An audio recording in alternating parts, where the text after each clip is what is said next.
Today is October 12th, 2011. I'm Coralfish. Welcome back for another episode of NUG.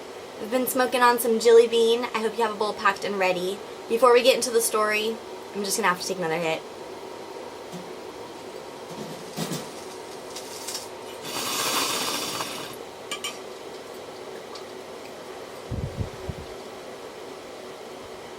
Today's story is again out of California, which I half apologize for because when I started out with this NUG series just a little while ago, I really wanted to cover international stories, but this kind of apology is because a lot of the big stories are coming from California right now. So I'm doing the best that I can to cover the stories that are having huge impacts on the medical marijuana industry across the nation and some global ripples as well. While I was working a really long but kind of exciting and fun double shift today, I saw, while I was checking my phone, that the federal government, in the form of U.S. Attorney Laura E. Duffy, has now released a statement saying that the next campaign is to go against media that has been publishing medical marijuana advertisements. The first thought that should come into your mind is, what the fuck? Because it's just ridiculous.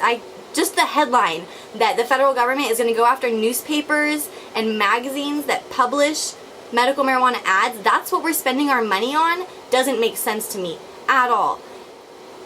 The basic situation is, as I can repeat in every single NUG, cannabis is federally illegal. It's a Schedule I drug on the list of controlled substances, and until that changes, the federal government does have the right to come in and say fuck you to the state and take what they want. Because the federal government trumps state law. That's just how I learned my government. That's how it is. I'm sorry, and it sucks. And until we have a majority of states that have legalized cannabis, I don't know what else we can do other than scream so loudly at the federal government that they're wrong.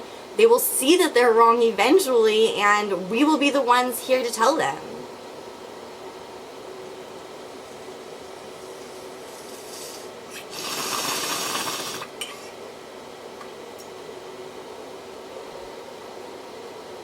The article that I was looking at was again on tokeofthetown.com. I love Steve Elliott's site. I find it the most relevant for cannabis news. But again, this article is huge. You can find this story on a lot of different news sites, and I always encourage everyone to do their own research. The quote that I found most upsetting from Laura E. Duffy, the U.S. attorney based in California, who was releasing these statements about the new plans from the federal government to go after medical marijuana, the best quote to me was that it's gone mainstream. One has to wonder what kind of message we're sending to our children. It's against the law. And I found that to be a very pertinent message. The message that I think we're sending future generations by having rampant cannabis use, even though it's against federal law, is that the people will always find what's right. The people will do what's right. And it may take time for the government to catch up. It may take time for the laws to change, and people will go to jail because the laws are wrong, but the people will know what's right, even if it's against the law.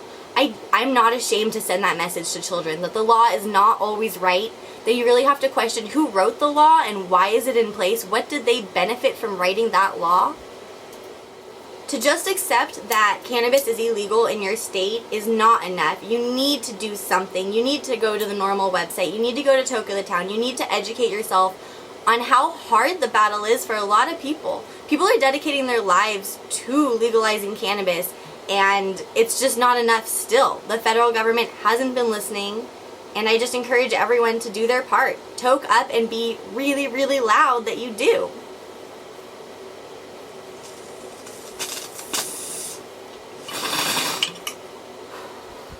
I'm sure that there will be more information about this story, like what publications specifically they're going after and what exactly they're doing that's against the law. But the biggest thing I want to say is that it's just wrong. The federal government should not be wasting our resources on something that has been legalized by our state. I feel like I'm just repeating myself, but I'll say it again and again. Cannabis has benefited California's economy. Cannabis has benefited California's citizens. Cannabis has benefited my life, personally. And for the federal government to step in and decide that after 15 years of medical marijuana, they want to wage this new war, it's just, It's motivated by something that maybe we don't understand yet.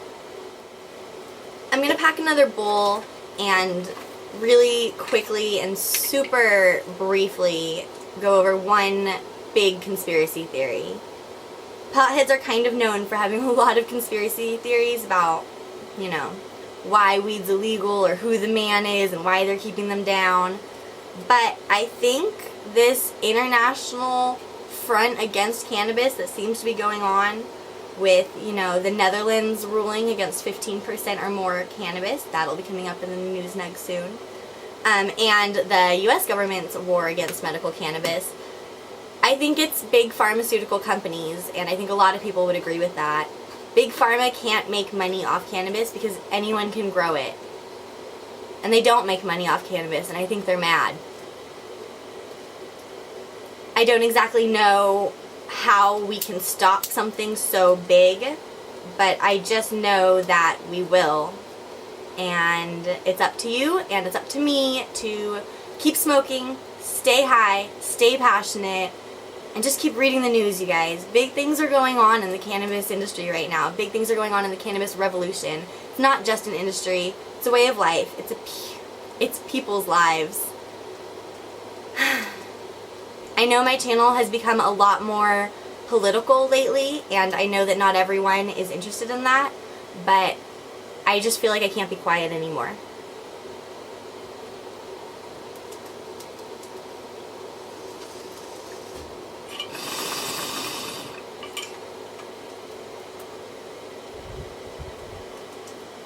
Stay passionate and stay high.